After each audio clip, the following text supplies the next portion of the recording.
आज हम लोग पढ़ेंगे पाठ 5 में समांतर श्रेणी यानी कि एरिथमेटिक प्रोग्रेशन। ठीक है, इसको क्या बोलते हैं? Arithmetic progression. समांतर श्रेणी को एरिथमेटिक प्रोग्रेशन से एपी बना। क्या? एपी, यानी इसको एपी से दर्शाते हैं। काहे से? समांतर श्रेणी को एपी भी कहते हैं। ठीक है ना, शॉर्ट फॉर्म है, हो गया एपी, यानी कि एरिथमेटिक प्रोग्रेशन। ठीक है, देखो पहले समझेंगे कि समांतर श्रेणी होती क्या है। उसके समांतर के पहले श्रेणी। ठीक है ना, श्रेणी मतलब सीरीज। ठीक है ना, और सीरीज क्या होती है? एक पैटर्न होता है। आजकल जितनी भी वस्तुएं बनी होती हैं एक पैटर्न पर बनी हुई होती हैं। ठीक है ना, कुछ भी चीज होता है उसका एक पैटर्न बना होता है। ठीक है, पैटर्न मतलब कि जैसे मान लो उसके पीछे वाले पदों को देख करके हम आगे वाले पदों को पता लगा सके कि आने वाला पद क्या हो सकता है। ठीक है ना, तो उसी को बोलते हैं सीरीज, यानी कि श्रेणी बोलते हैं। ठीक है, जैसे मान लो कुछ भी लिखें, 1 2 3 4 लिख दिए, 1 2 3 4 डॉट डॉट ऐसे कर दिए। इसका मतलब ये है कि हम इन पीछे वाले पदों को देख करके ये पता लगा सकते हैं कि इसके आगे वाला क्या होगा, फिर इसके आगे वाला क्या होगा, फिर इसके आगे वाला क्या होगा, ऐसे पता लगा सकते हैं। तो ये क्या हो गई? सीरीज हो गई, यानी कि श्रेणी हो गई। इसको श्रेणी कहते हैं। ठीक है ना, ये श्रेणी हो गई। समांतर श्रेणी का क्या मतलब होता है कि समांतर यानी कि समान अंतर। समांतर से मतलब समझ में आ रहा है कि समान अंतर। ठीक है ना, लेकिन किसका समान अंतर? तो दो संख्याएं होनी चाहिए, यानी कि वो भी कैसी संख्याएं होनी चाहिए? लगातार होनी चाहिए, क्रमागत होनी चाहिए। उन दो क्रमागत संख्याओं का जो अंतर होगा, यानी कि घटाने के बाद जो आएगा अंतर, उसी को हम लोग क्या बोलते हैं? सार्वंतर तो कहते हैं नहीं, दो संख्याओं के बीच का समान अंतर जो होगा क्रमागत संख्याओं को, ठीक है ना, समांतर श्रेणी कहलाएगी। ठीक है ना, और सार्वंतर भी वही होता है। सार्वंतर को अभी बताएंगे, लेकिन पहले इसके पहले ये तो सीरीज हो गई। इस सीरीज से देख करके हमको ये पता चलता है, ऐसी बहुत सारी सीरीज हो सकती हैं, बहुत सारी श्रेणी हो सकती हैं। जैसे मान लो हम लिख दिए क्या, 2 4 9 25 36, ये भी एक श्रेणी है। श्रेणी है कि नहीं है? सीरीज है। इसके पीछे वाले पदों को हम देख करके ये आगे वाले पदों को निकाल सकते हैं। ठीक है ना, जैसे ये क्या समझ में आ रहा है कि ये तो 2 का वर्ग हो गया, 1 का वर्ग ये हो गया, ये 2 का वर्ग हो गया, ये 3 का वर्ग हो गया, ये 5 का वर्ग हो गया, ये 6 का वर्ग हो गया। आगे का ऐसे 7 का वर्ग आएगा, 8 का वर्ग आएगा, 9 का वर्ग आएगा, आता ही जाएगा कि नहीं। तो यानी पीछे वाले पदों को हम देख करके आगे वाले पद को निकाल सकते हैं। तो ये भी एक श्रेणी हुई। ठीक है ना, यानी कि सीरीज हुई। ऐसे बहुत सारे हो सकते हैं। जैसे मान लो ले लिए कितना, 1 3 5 7 9 11 13 डॉट डॉट करके ये। ठीक है ना, देखो श्रेणी 3 प्रकार की होती है। कितने प्रकार की? एक तो समांतर श्रेणी हो गई, एक होती है गुणोत्तर श्रेणी, और एक होती है हरात्मक श्रेणी। ठीक है ना, 3 श्रेणी। लेकिन अपने को सिर्फ और सिर्फ समांतर श्रेणी पढ़ना है। दो श्रेणी अपने कोर्स का, अपने सिलेबस का हिस्सा नहीं है, तो उसको नहीं पढ़ना, उसको बाद में पढ़ना जब आएगा तब। तो अभी समांतर श्रेणी पढ़ रहे हैं। ठीक है, तो ये हो गया, श्रेणी बना दिए 3। तो ठीक है, कोई दिक्कत? अब देखो हम इसमें से कैसे पहचाने कि कौन सी समांतर श्रेणी है। ठीक है ना, तो हमें दो संख्याएं लेनी है और दो संख्याओं का अंतर निकालना है। क्या करना है? अंतर निकालना है, जिसको सार्वंतर कहते हैं। क्या कहते हैं? दो संख्याओं के, यानी दो क्रमागत संख्याओं के बीच का जो अंतर होता है उसे सार्वंतर कहते हैं। सार्वंतर को डी से दर्शाते हैं। काहे से? सार्वंतर। ये हो गया सार्वंतर। ठीक है, सार्वंतर को डी से दर्शाते हैं। डी कैसे निकालते हैं? दो क्रमागत पदों, यानी कि जैसे मान लो ये दो पद हो गए, तो हमेशा दूसरे पद में से पहले पद को माइनस करते हैं, या फिर तीसरा दो, हमें तो दो पद तो लेने ही हैं, वो भी लगातार लेने हैं। तो आगे वाले पद में से पीछे वाले पद को माइनस करना है। यानी इसका मतलब ये है कि दूसरे पद में से पहले पद को क्या करें? घटा दें, या फिर तीसरे पद में से दूसरे पद को घटा दें, या फिर चौथे पद में से तीसरे पद को घटा दें। तो ऐसा करने पर इनके बीच का जो डिफरेंस है वो समान आना चाहिए। मतलब कि यदि हम इसमें देखो, दो में डी अगर निकालें, देखो ये क्या हो गया, पद होते हैं, ये पहला पद, दूसरा पद, तीसरा पद। हम प्रथम पद को ए से डिनोट करते हैं, काहे से, ए से। प्रथम पद यानी कि ए होता है, प्रथम पद ए हो गया। तो फिर ये क्या, दूसरा पद भी हो जाएगा। दूसरा पद क्या होगा, है, अगर, ठीक है ना, ए ए प्लस डी होगा, जो समांतर श्रेणी का व्यापक रूप होता है। तो उसको पहले बताएंगे अभी थोड़ा। तो इसको मान लो टर्म, जैसे पहला पद, सुनो बात नहीं, पहला पद क्या होता है, टर्म। टर्म, तो टर्म यानी कि T1, अगर दूसरा पद लिखे तो T2, तीसरा पद T3, चौथा T4, ऐसे करके बढ़ता जाएगा। पहला पद यानी टर्म, T4, टर्म्स, टर्म्स यानी कि पद। तो ये पहला पद, दूसरा पद, तीसरा पद, चौथा पद हो गया, ठीक है ना, कोई दिक्कत, ये पद हो गए। तो दूसरे पद में से पहले पद को माइनस करें तो दो में से एक घटाएंगे, तो इनके बीच का जो अंतर है वो कितना आएगा, एक आएगा, ठीक है। फिर अगर मान लो तीसरे में से दूसरे को घटाएं तब पर भी एक आएगा। चौथे पद में से तीसरे पद को घटाएं तब पर भी एक आएगा। तो यानी इनके बीच का जो डिफरेंस है, जो अंतर है, सार्वंतर है, वो समान आ रहा है, ठीक है ना। जब समान आ रहा है तो इसका मतलब ये जो दी गई सीरीज है, दी गई श्रेणी है, वो समांतर श्रेणी में होगा, ठीक है ना। होगा कि नहीं होगा, होगा। समांतर श्रेणी चेक करने का यही तरीका है कि उसके डी, यानी उसका जो डी है वो बराबर आना चाहिए। चाहे जितने भी पद दिए हों, अगले वाले पद में से पीछे वाले पद को माइनस कर दें, तो फिर जो डी आएगा सबका ऐसे ही होना चाहिए। यानी कि दूसरे में से पहले को माइनस करें तो सेम आए, तीसरे में से दूसरे को माइनस करें, चौथे में से तीसरे को माइनस करें तो सेम आए। सब चीज क्या आना चाहिए, यानी कि डी इक्वल आनी चाहिए। तब हम कह सकते हैं कि दी गई श्रेणी कैसी है, समांतर श्रेणी में है, ठीक है, कोई दिक्कत। तो समांतर श्रेणी की परिभाषा क्या होती है कि दो संख्याओं का ऐसा अनुक्रम, अनुक्रम मतलब श्रेणी, दो संख्याओं का ऐसा अनुक्रम जिनके क्रमागत पदों का अंतर समान हो, उसे समांतर श्रेणी कहते, ठीक है ना, ठीक है। दो संख्याओं का ऐसा अनुक्रम जिनके दो क्रमागत पदों का अंतर समान हो, उसे समांतर श्रेणी कहते हैं। और सर्वंतर की भी परिभाषा उसमें से आधी ही हो गई कि दो पदों के बीच का अंतर समान हो, उसे सार्वंतर कहते हैं। सार्वंतर को डी से लिखते हैं, समांतर श्रेणी को एपी से लिखते हैं। एपी मतलब अरिथमेटिक प्रोग्रेशन, ठीक है ना, समांतर श्रेणी। इतनी चीज समझ में आई, समांतर श्रेणी की परिभाषा समझ में आ गई, कोई दिक्कत है, ठीक है ना। पहचान कैसे करना है, यानी आइडेंटिफाई कर कैसे करनी है कि कोई सीरीज समांतर सीरीज में है, समांतर श्रेणी में है कि नहीं है। तो उसके लिए डी जो है वो हमको बताएगा कि ये दी गई श्रेणी समांतर श्रेणी में है कि नहीं है, ठीक है, कोई दिक्कत। अब देखो दूसरे वाले को चेक कर ले, क्या ये समांतर श्रेणी में है, एपी में है कि नहीं है। तो देखो हम क्या बता रहे थे कि दो पदों का अंतर समान होना चाहिए। यदि पहले पद में से, दूसरे पद में से पहले पद को घटा रहे हैं यहाँ पे, तो कितना आ रहा है, 3 आ रहा है। और इसमें से इसको घटा रहे हैं तो 9 में से 4 तो 5 आ रहा है। यानी कि सार्वंतर डी बदल गया, यहाँ 3 आ रहा है, यहाँ 5 आ रहा है। इसका मतलब कि ये एपी में सार्वंतर समान नहीं है, डी समान नहीं है, इसलिए ये एपी में, यानी कि ये एपी में नहीं है, यानी समांतर श्रेणी ये नहीं है। लेकिन श्रेणी जरूर है ये, लेकिन एपी में नहीं है, ठीक है ना। तो ये हो गया। ऐसे ये वाला देखो, 3 में से 1 घटाओगे 2 बचेगा, 5 में से 3 घटाओगे 2 बचेगा, 7 में से 5 घटाओगे 2 बचेगा। यानी कि 2 आ रहा है हर बार, डिफरेंस जो है डी जो है वो 2 आ रहा है। इसका मतलब ये है कि ये समांतर श्रेणी में है, ठीक है ना। अभी बताए कि पहले पद को क्या लिखते हैं, T1, दूसरे पद को T2, तीसरे पद को T4, सॉरी तीसरे पद को T3, और ऐसे लिखते जाते हैं। देखो लिख लेते हैं, पहला पद T1 हो गया, दूसरा पद T2 हो गया, तीसरा पद T3 हो गया, चौथा पद T4 हो गया, ठीक है। और ये पांचवा पद T5,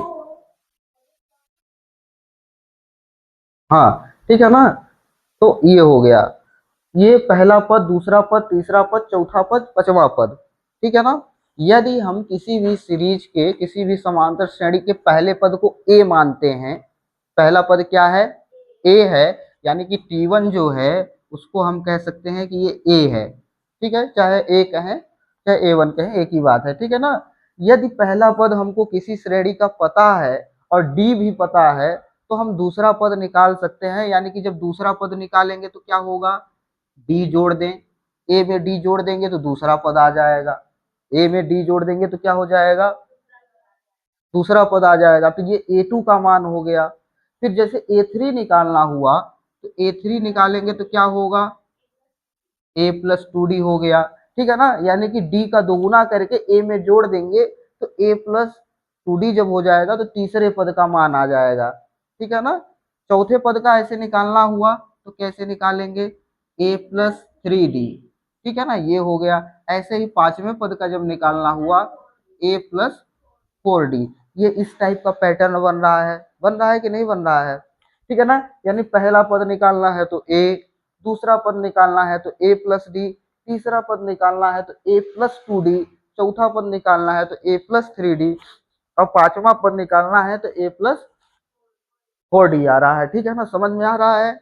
ये इसका व्यापक रूप होता है, यानी कि जनरल फॉर्म होता है, स्टैंडर्ड फॉर्म होता है, ये समांतर श्रेणी का व्यापक रूप है, ठीक है ना, कोई दिक्कत, इसी इसी श्रेणी में यानी कि इसी के जैसा लिखा होता है, ठीक है ना, समांतर श्रेणी कोई भी होती है तो, ठीक है। अब यहाँ से हम एक चीज देख के ये अंदाजा लगा ले रहे हैं कि कुछ समझ में आ रहा हो कि जैसे मान लो T3 निकालना हुआ, तो जो डी है वो यानी कि तीसरे पद से एक कम है, तो टू डी आ गया, यानी कि ये जो है अगर तीसरा पद निकालना है तो टू डी, चौथा पद निकालना है तो थ्री डी, यानी एक एक कम आ रहा है, ठीक है ना। तो ये कैसे आ रहा है, यानी कि जैसे मान लो जिसका पद, पद को हमेशा जैसे एन से भी डिनोट करते हैं कि कितने पद हुए, पदों की संख्या कितनी है, एन पद है, मान लेते हैं कि एनवा पद है, ठीक है। तो ये हो गया, यदि हम क्या कह रहे हैं, पहले पद में जोड़ रहे हैं टू डी को, तो टू डी कितना है, यानी कि तीसरे पद में से एक घटा रहे हैं, तीसरे पद में से क्या कर रहे हैं, और फिर डी का गुणा कर रहे हैं कि नहीं, तो ये फाइनली कितना बन रहा है, a प्लस टू डी बन रहा है कि नहीं बन रहा है, बन रहा है कि नहीं बन रहा है। यदि मान लो हमको ये ना पता हो कि ये कौन सा वाला पद है, तो इसको मान लेंगे कि ये नवा पद है, जैसे ये यहाँ पे अभी तीन पता है कि तीसरे पद को हम लोग निकाल रहे हैं, यदि यही चीज हमको ना पता हो तो हम क्या कह देंगे कि ये अनवा पद है, तो जब n पद हो जाएगा तो ये हमारा हो जाएगा A plus N minus one into D, A plus N minus one into, किसी भी श्रेणी का कोई भी पद निकालना हो, यनवा पद निकालना हो, तो ये उसका फार्मूला बन जाएगा। यदि हमें यन पता है कि कितना हो तो निकाल सकते हैं, प्रथम पद और डी भी पता होना चाहिए, ठीक है ना। तो ये हमारा अंतिम पद निकालने के, यानी कि एन पद जो होंगे, पदों की संख्या चाहे जितनी भी हो, हमें पूछ दिया जाए कि दसवां पद क्या है, तो ए 10 बराबर हो जाएगा, एन के जगह पे 10 रख देंगे, तो ये फार्मूले से हम निकाल सकते हैं आसानी से, ठीक है ना, कोई दिक्कत है। ये इतना चीज समझ में आई, क्या है कैसे करना है, ठीक है। डी कैसे निकालना है, डी निकालने के लिए, अच्छा अब देखो क्या बताए थे कि दूसरे पद में से पहले पद, यानी कि A2 minus A1, A2 minus A1, दूसरे पद में से पहले पद को घटाना है, या फिर A3 माइनस A2, तीसरे पद में से दूसरे पद को घटाना है, या फिर A4 माइनस A3, चौथे पद में से तीसरे पद को, यानी हर एक आगे वाले पद में से पीछे वाले पद को घटा देंगे, और जैसे ही घटा देंगे क्या आ जाएगा, सार्वंतर आ जाएगा, इसका मतलब है कि डी आ जाएगी, ठीक है। तो डी निकालने का ये तरीका हुआ, हम जानते हैं कि किसी भी श्रेणी का पहला पद ए होगा, डी भी पता हो गया, ठीक है ना, कोई दिक्कत, ये होता है समांतर श्रेणी, ठीक है ना, कोई दिक्कत। अब देखो, अगर मान लो ऐसे ही हमको योग निकालना हो, तो योग निकालने के लिए, यानी कि जैसे मान लो कह दिए कि इस श्रेणी के कितने कुल योग कितना आएगा, यानी कि जोड़ देंगे तो कितना आ जाएगा, जैसे 1 प्लस 2 प्लस 3 प्लस 4 प्लस 5 करें तो कितना आएगा, ठीक है। तो ऐसे योग निकालने के लिए देखो, एक बार क्या हुआ कि एक क्लास में छोटा बच्चा था, ठीक है ना, एक छोटा बच्चा था, वो बड़ा शरारती था, ठीक है, शरारती था तो ऐसे शैतानी करता था, तो उसको टीचर ने पनिशमेंट दिया, पनिशमेंट मतलब सजा दी। कैसी सजा दी? ऐसी सजा नहीं दी कि चलो तुम मार खाओ या फिर हाथ ऊपर कर लो, दौड़ो या फिर मुर्गा बन जाओ, ऐसी कोई ऐसी पनिशमेंट नहीं थी। उसको सोचा कि इसको हम परेशान करने वाला काम दे देते हैं। बोले कि चलो जाओ, 1 से 100 तक की गिनती का जोड़ करके आओ, 1 से 100 तक की गिनती का जोड़ करके आओ। तो बच्चा गया और जाने के बाद तुरंत आ गया, यानी 1 से 100 तक का जोड़ कुछ ही मिनटों में करके आ गया। और जबकि हम 1 से 100 तक का जोड़ निकालें तो बहुत टाइम लग जाएगा। पहले एक में दो जोड़ेंगे 3 आएगा, फिर 3 में 3 जोड़ेंगे तो 6 आएगा, फिर 6 में 4 जोड़ेंगे तो 10 आएगा, 10 में 5 जोड़ेंगे तो 15 आएगा, 15 में 6 जोड़ेंगे तो 21 आएगा। ऐसे करके 100 तक जोड़ने में थोड़ा टाइम लग सकता है, लेकिन वो लड़का गया तुरंत 1 मिनट में करके आ गया। टीचर ने भी सोचा कि ये इतना जल्दी कैसे कर लिया है, इतना जल्दी तो हो ही नहीं सकता, इतना जल्दी तो पॉसिबल है ही नहीं। फिर उसने बोला कि लाओ दिखाओ कैसे किए हो, क्या करके आए हो। तो वो क्या किया था, लड़का जो क्या किया था कि ऐसे लिखा, 1+2+3+4+5 ऐसे डॉट डॉट करके 100 लिख दिया, ठीक है ना। क्या कर दिया, ऐसे 100 लिख दिया। फिर ऐसे इसी को उल्टे क्रम में भी लिख लिया। कौन से क्रम में? उल्टे क्रम में। मतलब 100 + 99 + 98 + 97 ऐसे डॉट डॉट करके एक, ठीक है ना, ऐसे। अब इसको जोड़ दिया, क्या किया, जोड़ दिया। यानी कि 100 में एक जोड़ रहा है तब पर भी 101, 99 में दो जोड़ रहा है तब पर भी 101, अगर 97 में 4 जोड़ेगा तब पर भी 101, ऐसे 100 में एक जोड़ेगा तब पर भी 101। यानी 101 101 101 हर बार आता गया, 101 और 101 101 101 हर बार आता गया। तो अब देखो गिनती तो 100 तक ही है कि नहीं है? है कि नहीं है? गिनती कितनी तक है? 100 तक है। और उसको जोड़े तो 101 101 101 101 आता ही गया, ठीक है ना। तो कितनी बार 101 आया होगा? जब गिनती 100 बार है तो 100 बार ही ना आया होगा। जैसे गिनती 100 बार है तो 100 बार ही 101 आया होगा, इससे ज्यादा तो आया नहीं होगा। तो फिर क्या हुआ कि ऐसे 101 गुणे 100 लिख दिया गया। हो सकता है कि नहीं हो सकता है?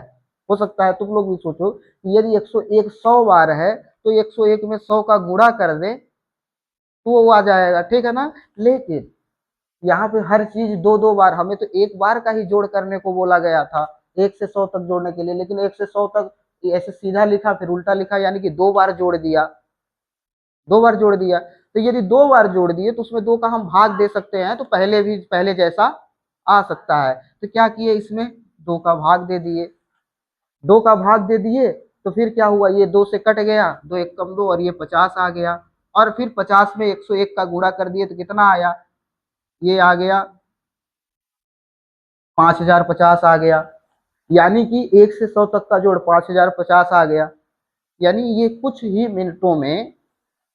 मिनटों में निकाला जा सकता है, इसके जैसा, इस तरीके से, कि नहीं। तो उन्होंने ये ऐसा कर दिया। तो तुरंत अब देखो, ये यहीं से ये खोज हो गई इसकी।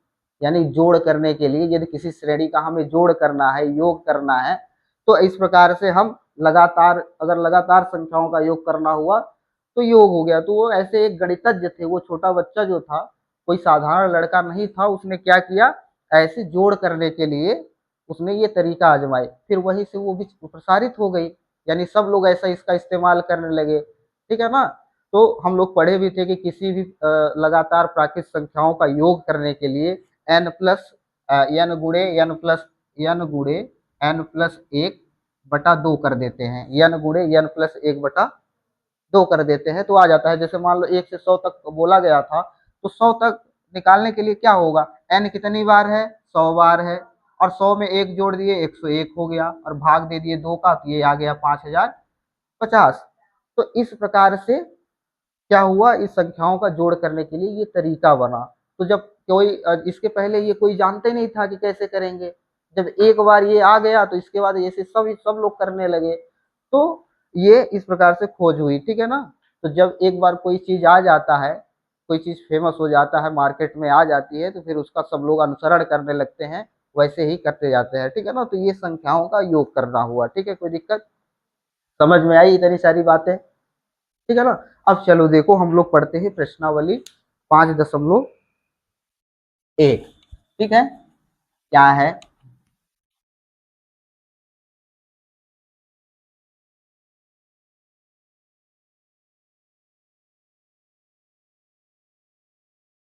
चलो सवाल दिखाओ।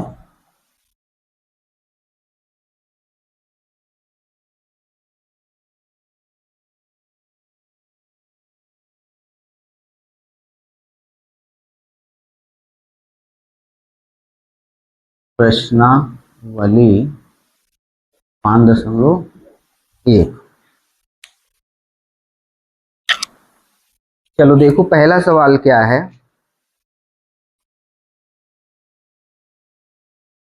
पहला कह रहा है कि निम्नलिखित स्थितियों में से किन स्थितियों में संबंध संख्याओं की सूची एपी है और क्यों, ठीक है ना। बताना है कि एपी है और क्यों है, ठीक है ना, और है कि नहीं ये भी बतानी है, ठीक है। देखो पहला सवाल क्या कहता है कि प्रत्येक किलोमीटर के बाद एक टैक्सी का किराया, जबकि प्रथम किलोमीटर के लिए किराया 15 रुपये है और प्रत्येक अतिरिक्त किलोमीटर के लिए किराया 8 रुपये है, ठीक है ना। समझ में आ रहा होगा क्वेश्चन पढ़ने के बाद। क्या कह रहा है, कोई टैक्सी है, वो वो क्या कर रही है, प्रथम किलोमीटर यानी 1 किलोमीटर का किराया कितना ले रही है, 15 रुपये। 1 किलोमीटर किराया कितना ले रही है। फिर उसके बाद आप जितने किलोमीटर जाएंगे हर किलोमीटर का 8 रुपये लगेगा, यानी दूसरे किलोमीटर जाओगे तो 8, तीसरे में जाओगे तो फिर उसका 8 का दूना, ठीक है ना।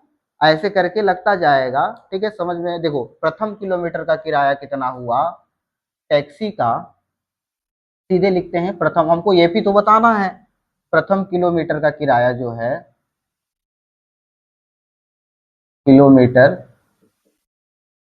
का किराया कितना है, 15 है, यानी कि हम इसको प्रथम पद मान लेते हैं। प्रथम किलोमीटर मतलब प्रथम पद, यानी प्रथम पद कितना है, ए बराबर 15 है।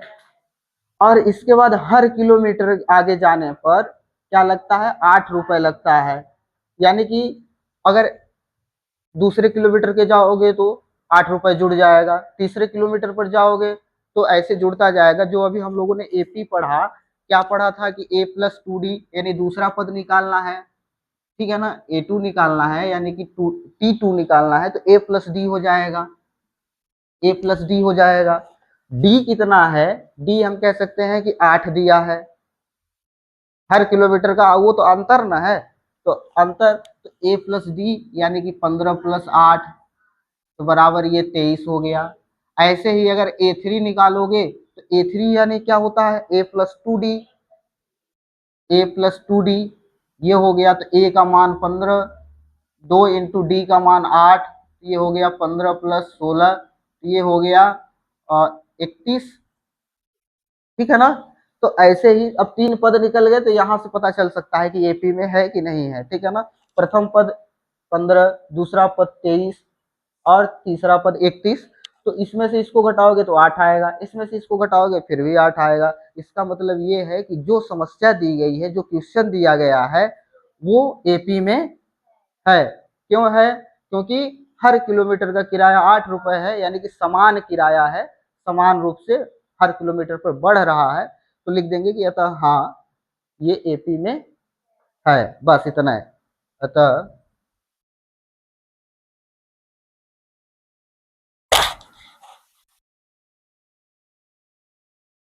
दिया गया, क्या दिया गया, या फिर लिख दो सीधे कि हाँ एपी में है।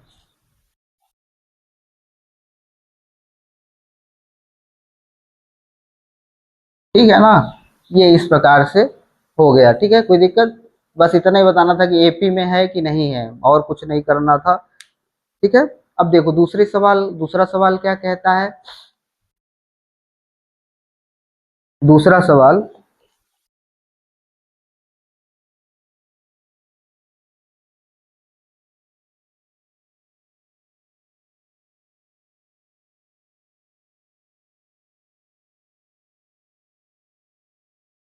दूसरा सवाल है, किसी बेलन में उपस्थित हवा की मात्रा जब वायु निकालने वाला पंप प्रत्येक बार बेलन का शेष हवा का 1/4 भाग बाहर निकाल देता है। ठीक है ना, इसको भी बताना है कि ये एपी में है कि नहीं है। ठीक है, बेलन में उपस्थित हवा की मात्रा, अगर देखो बेलन में जब हवा भरी है तो इसका मतलब वो उसका आयतन होगा। हवा किसी भी चीज में, कुछ चीज यदि भरा है, हवा भरा हो, पानी भरा हो, तो वो इसका मतलब है कि वो उसका आयतन है। तो वो उसका क्या हो गया, आयतन हो गया। ठीक है ना, आयतन हो गया।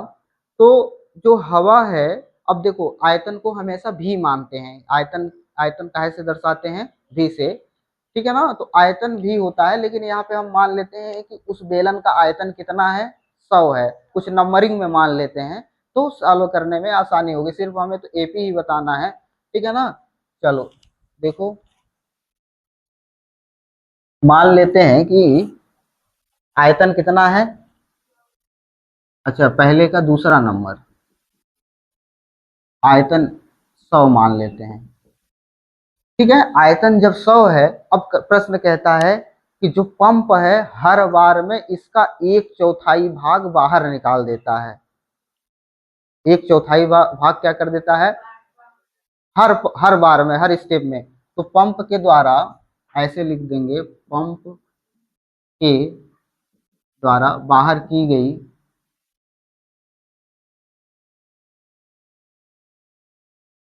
हाँ कुछ भी मान सकते हो, लेकिन थोड़ी ऐसी संख्या संख्या को मानो ताकि कैलकुलेशन करने में आसानी हो। ठीक है ना, अब देखो क्या बोला है कि इसका 1/4, 1/4 का मतलब इसका 100/4, 1/4 मतलब इसका 4 भाग करना। 1/4 मतलब 100 का 4 भाग।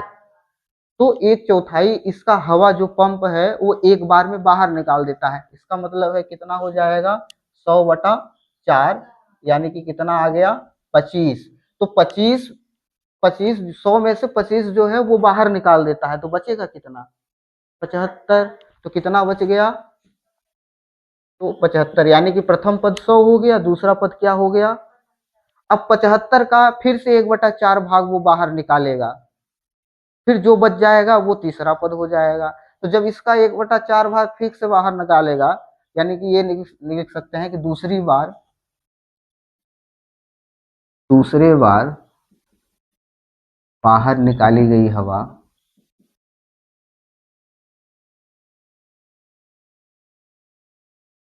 हवा बराबर कितना होगा, 75/4। तो जब 75/4 कर देंगे तो अब ये तो कटने वाला है ही नहीं है, ये है।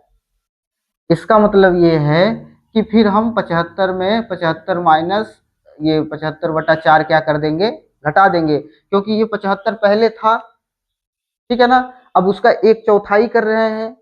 1/4 करने के बाद जो आएगा उसको इसमें से माइनस कर देंगे। ठीक है ना, यानी ये पहले था 100, 100 का 1/4 25 आया था, तो 100 में से 25 को माइनस किए तो कितना आया, अब 75 आया, तो 75 का फिर से 1/4 भाग पंप बाहर करेगा। तो 1/4 भाग बाहर किया तो 75/4 आ गया। तो 75/4 को 75 में से माइनस करेंगे तो क्या आ जाएगा, देखो। अब देखो यहाँ एलसीएम उलसीएम लोगे, हल करोगे तो ये हो जाएगा 520, और ये होगा 728, यानी कि 300, और माइनस 75/4, घटा दो तो कितना हो जाएगा, 225/4। होगा कि नहीं होगा, 225 बटा, ठीक है, 225/4 हो गया। यानी इसका मतलब है कि तीसरी बार में जब हवा निकाला गया था, दूसरी बार में हवा जब निकाला गया था तो बचा कितना था, 225 बटा। अब देखो यहीं से तीन पदों में से हम अंतर स्पष्ट कर सकते हैं कि इसका सार्वंतर समान आ रहा है कि नहीं। यानी कि 75 में से 100 घटाएंगे, दूसरे पद में से पहले पद को, तो -25 आएगा। ऐसे इसमें से इसको घटाएंगे तो अंतर कुछ और आ जाएगा, यानी कि सेम अंतर। इसका मतलब ये एपी में नहीं है। समझ में आ रही है बात, क्या कहना चाहते हैं, या फिर सवाल क्या कह रहा है। अतः ये एपी में हो गया। अतः यह एपी में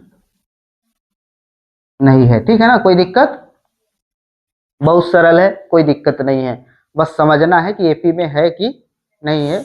यदि होगा तो ठीक है, हाँ नहीं है तो नहीं है। ठीक है, ये हो गया। मिटा दें इसको, लिखना है। चलो फिर तीसरा नंबर देखो।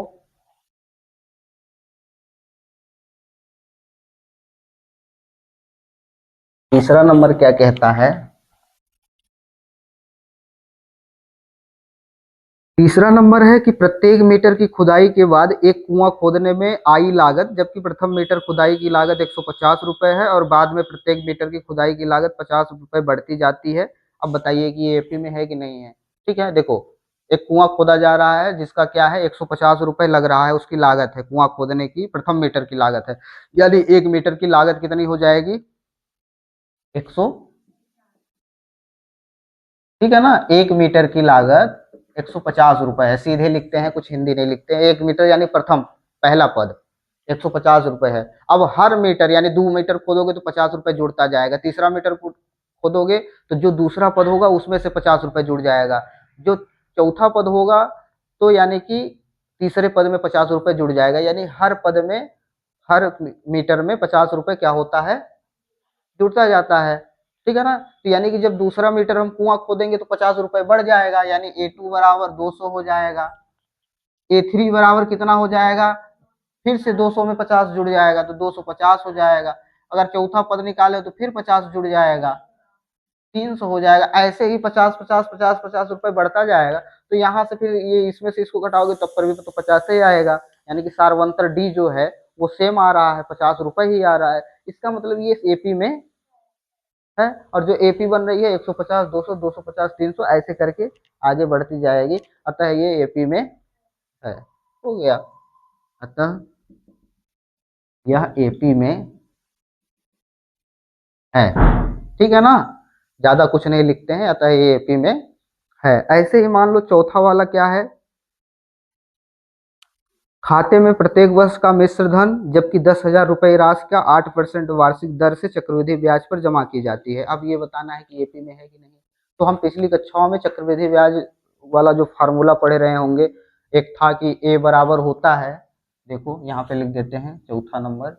फार्मूला क्या था कि ए बराबर पी और फिर 1 + r/100 और इसके घाते में एन। ठीक है, ये फार्मूला था एपी, ए बराबर पी 1 + r/100 के घाते एन। पी जो है ये क्या है, मूलधन हो गया। ठीक है, मूलधन कितना दिया है, 10,000 रुपए हो गया। ठीक है ना, और फिर रेट किस रेट पर है, 8% की रेट पर। रेट कितना है उसका, अब ये बताना है कि एपी में है कि नहीं। तो यदि हम पहले पद के लिए निकालेंगे तो एन बराबर 1, दूसरे पद के लिए निकालेंगे तो एन बराबर 2, तीसरे पद के लिए निकालेंगे तो एन बराबर 3। ठीक है ना, तो जब एन बराबर 1 के लिए निकालेंगे तो यहाँ पे हम मान रखते जाएं ऐसे, तो ये हो जाएगा 10,000, फिर 1 + 8/100 और यहाँ एक है तो घाते में एक। अब सॉल्व कर लें इसको तो कितना आएगा, देखो 10,000, फिर हो जाएगा, काट पीट दो इसको तो ये हो जाएगा, 4 से काटोगे तो 4 दूनी 8 और 25 चौको 100, यानी कि 25 एकम 25 और 25 तो 27/25 आ गया। ठीक है ना, अब फिर से इसको काटो तो 25 चौको 100, ये 400 आ गया, यानी 400 × 27, तो 27 चौको कितना हो जाएगा, 27×3 = 81 और 27 चौको 7 × 28 की 8 हासिल, 1 4 दूना 8 2 10, यानी कि आ गया ये 10,800 आ गया। पहला पद कितना आया, ऐसे ही निकालोगे तो दूसरा पद आएगा, यानी कि जब दूसरे पद के लिए निकालोगे तो ये ए बराबर हो जाएगा पी 1 + r/100 और फिर घाते में एन यानी कि 2। आर की जगह पे आर का मान 8, ये 10,000 हो जाएगा और फिर 1 + 8/100 और ये घाते में 2। ठीक है, कोई दिक्कत। अब क्या होगा, इसको सॉल्व करोगे तो जो भी आएगा इसका मतलब ये अलग ही कुछ आएगा। ठीक है, एपी में नहीं होगा। ठीक है ना, सॉल्व करके ऐसे दो पद निकाल लेना, दूसरा पद और तीसरा पद। ठीक है, बन जाएगा निकालते, सेम टू सेम जैसे इस फार्मूला में रख के काटे पीटे हैं ऐसे यहाँ पे भी रख के काट पीट देंगे। चलो अच्छा एक पद और निकाल देते हैं, कोई दिक्कत, ये कट जाएगा तो उतना ही आएगा ना, ये आएगा तुम्हारा 27/25 आएगा। देखो 4 दूनी 8 और ये हो गया 25, 25 को 100। अब जब करोगे तो कितना होगा, ले ये 25 एकम 25, 25 दूनी 27/25, लेकिन ये 2 बार आएगा क्योंकि घात 2 बार है तो 2 बार लिख लेंगे इसको, 27/25। अब काट पीट दोगे तो 25 को 100 यानी कि 400 आ गया। फिर से 25 से इसको काट दो तो ये कट जाएगा, तो कितना हो जाएगा 25 एकम 25 और 25 छक्का 150, 16 आ गया, और गुणे 27 और गुणे 27 गुणा कर लोगे जो भी आएगा वो इसका आंसर हो जाएगा, ठीक है ना। देखो कितना आ सकता है, 16 गुणे 27 का वर्ग कितना होता है, 27 का वर्ग 729, 729, 27 का वर्ग कितना हो गया 729। अब गुणा कर दो इसमें तो 16 नैया हो जाएगा, 144 की 4 हासिल बचा 14, 16 दूना 32, 32 और 14 हो गया 32, 10 42 और 4 42 की 6 हासिल हो गया 4, और 16 सत्ते तो ठीक है ना, 16 सत्ते 128, और 128 में 4 जोड़ दोगे तो 132, लगभग 13,264 आ रहा है दूसरा पद। ऐसे ही तीसरे वाले को भी निकालोगे तो कुछ और आएगा। अब देखो इनका अंतर जो है ये सेम नहीं आएगा, कंफर्म है कि सेम नहीं आएगा, ठीक है ना। तो तीसरा पद भी निकालना तब फिर पता चलेगा कि ये एपी में है कि, तो लिखोगे कि अतः दिया ये एपी में नहीं है, लेकिन एक पद और निकालने के, ठीक है ना। तो ये है पहले का क्वेश्चन था।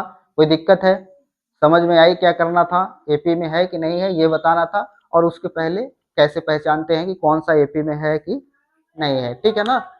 चलो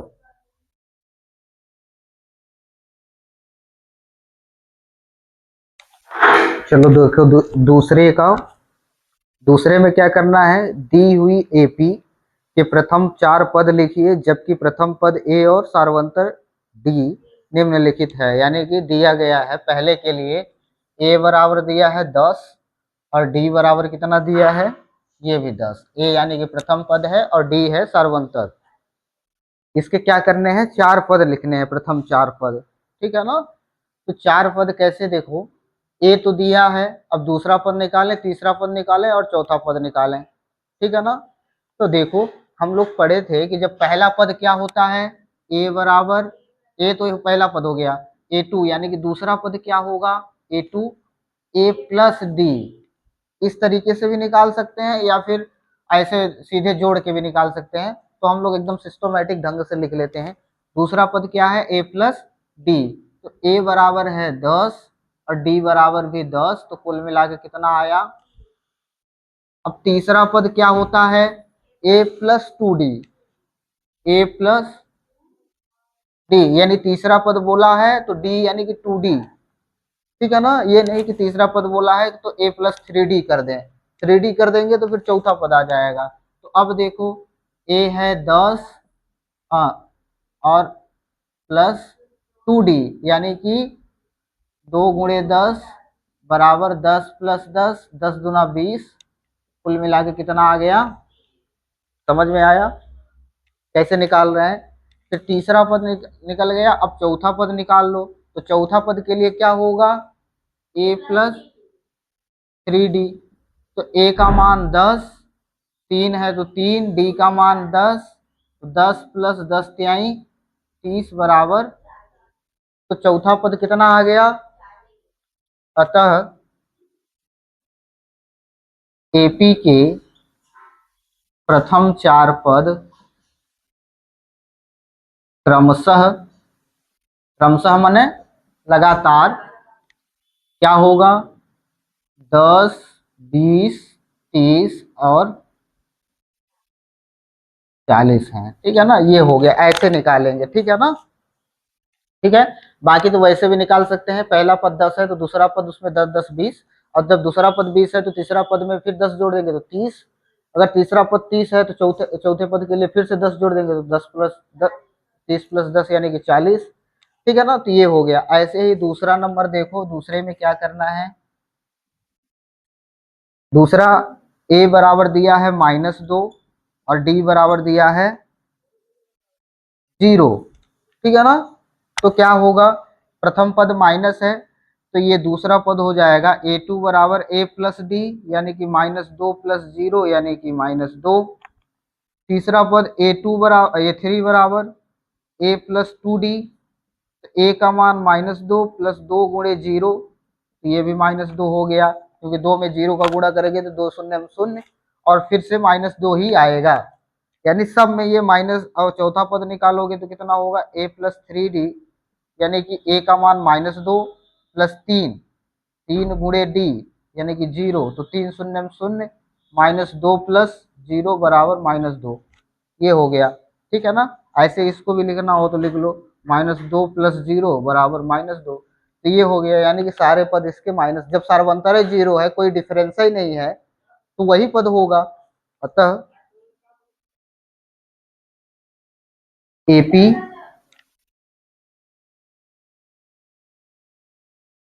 प्रथम 4 पद क्रमशः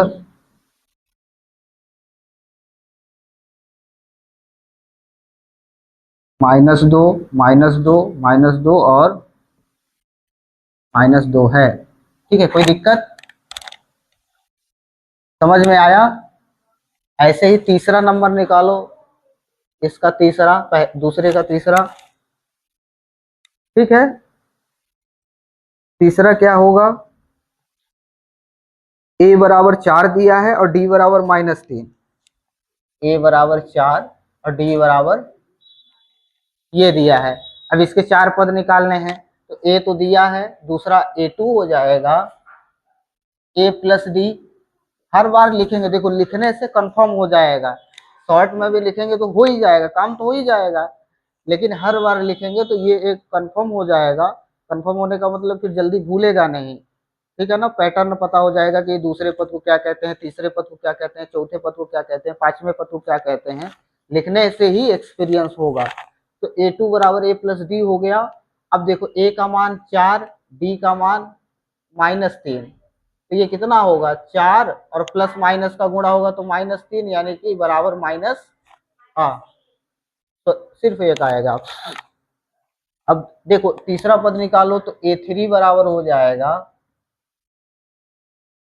a plus 2d, a plus, तो a कितना है 4 + 2 और d का मान -3, ठीक है। कोई दिक्कत। अब देखो कितना हो जाएगा 4 और ये 3 गुना कितना हो जाएगा -6, तो बराबर आ जाएगा तुम्हारा -का।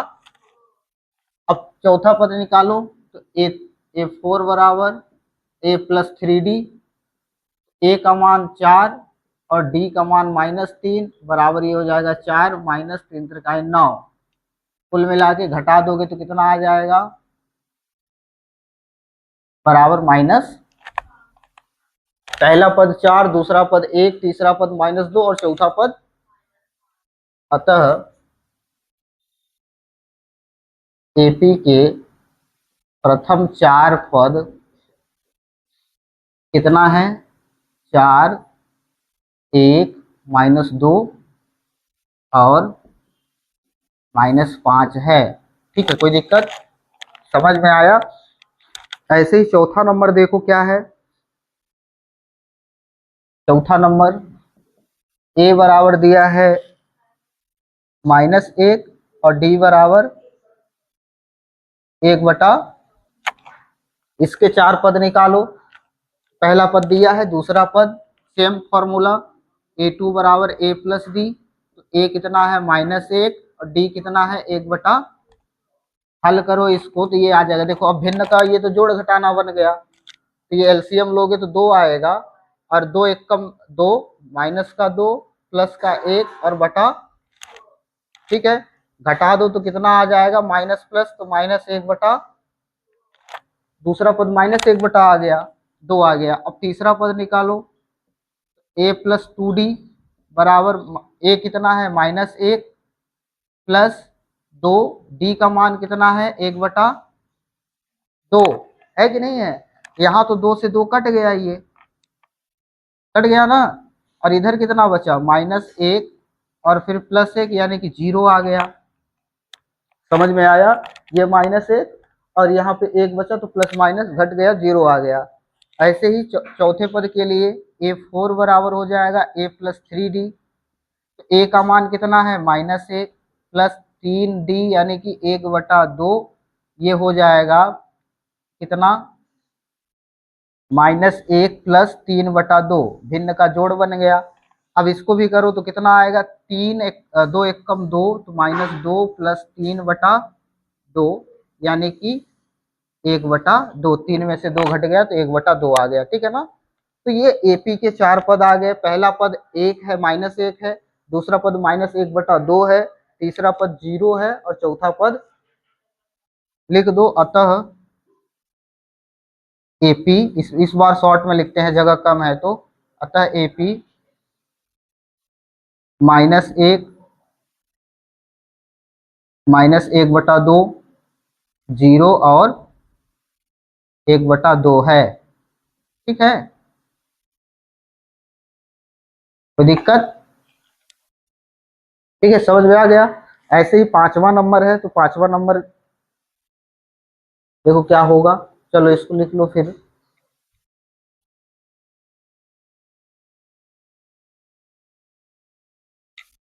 दूसरे का 5वां नंबर है। ए बराबर दिया है -1/, और डी बराबर कितना दिया है, -0.25, ठीक है। अब इसके 4 पद निकालने हैं। पहला पद जब निकालेंगे तो क्या होगा, ए A2 बराबर, पहला पद तो है, दूसरा पद निकालेंगे तो A + D। तो ए का मान 1.25 प्लस डी का मान -0.25, तो 1 दशमलव है। अच्छा यहाँ पे भी है, ठीक। ये माइनस, ये माइनस और ये प्लस माइनस, -0.25। अब देखो माइनस माइनस तो जुड़ जाएगा, तो 5 5 10 के 0, 2 2 4 1 5 यानी कि -1.5 आ गया। लास्ट में 0 की कोई वैल्यू होती नहीं है, तो ये हो गया -1.5। अब तीसरा पद निकालो, तो A + 2D।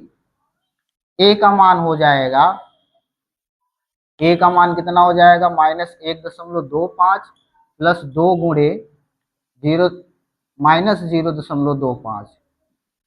अब इसको हल करो तो -1.25 प्लस माइनस का गुणा होगा तो माइनस, और ये हो जाएगा 0.5। 2 पंचे 10 के 0, 2 दूना 4 1 5, और ये ठीक है ना। कोई दिक्कत? अब इसको जोड़ दो तो कितना होगा, 5 5 10 की 0, नहीं 5 और 5 2 7, और ये 1.75 हो जाएगा, ठीक है ना। यहाँ पे 0 लिख ही दे, 2 पंचे 10, ठीक है ना। अब जोड़ोगे तो -1.75 आएगा, ठीक है। ऐसे ही चौथा पद निकालो, A4 बराबर हो जाएगा A + 3D बराबर, ए का मान कितना है, -1.25 प्लस 3D है, तो यानी कि 3 गुणे 0.25, ठीक है ना, -0.25, ये हो गया। अब इसको हल करो तो -1.25 प्लस माइनस का गुणा माइनस, 3 पचे 15 की 5, 3 दूना 6 और 1 7, 0.75। जोड़ दो माइनस माइनस, तो चिन्ह तो माइनस का ही आएगा। 5 5 10 की 0, 7 2 9 10 की 0, और यानी कि ये आ गया 2। तो ये कितना आ गया, मतलब -2, ठीक है ना। तो चौथा पद कितना आया, -2 ही आएगा ना। हाँ ठीक है। अब देखो इसके लिख दो। अतः एपी के प्रथम 4 पद क्रमशः कितना है, -1.25, -1.5 और फिर तीसरा पद कितना है, -1.75 और -2 है। ठीक है, कोई दिक्कत? समझ में आया क्या करना था, कैसे करना है? ये था दूसरा का। ठीक है ना। अब देखो, एक तरीका और होता था, क्या है कि जैसे मान लो अब ये पहला पद हुआ, दूसरा पद निकालना हुआ तो दूसरे पद में से इसको जोड़ दिए, यानी पहले पद में से इसको जोड़ दिए तो दूसरा पद आ गया। अब दूसरा पद इतना आया तो दूसरे पद में से फिर से डी को जोड़ दोगे तो तीसरा पद आ जाएगा। फिर तीसरा पद ये आया, इसमें फिर से डी को जोड़ दोगे, डी के मान को, तो चौथा पद आ जाएगा। फिर से अगर ऐसे निकालना वो पांचवा पद, तो इस वाले पद में डी के मान को जोड़ दोगे तो पांचवा पद आ जाएगा। तो ऐसे निकालते हैं। मेन इसका प्रॉपर तरीका ये है कि दूसरे पद को हम a+d कहते हैं, तीसरे पद को a+2d कहते हैं, चौथे पद को a+3d कहते हैं। तो इस तरीके से इसमें मान रख करके पहले और दूसरे तीसरे चौथे पदों का मान हम लोग निकाल लिए। ठीक है ना, कोई दिक्कत? जहाँ ना समझ में आया होगा तो बताना। ठीक है, इसको निकालो और प्रैक्टिस करो।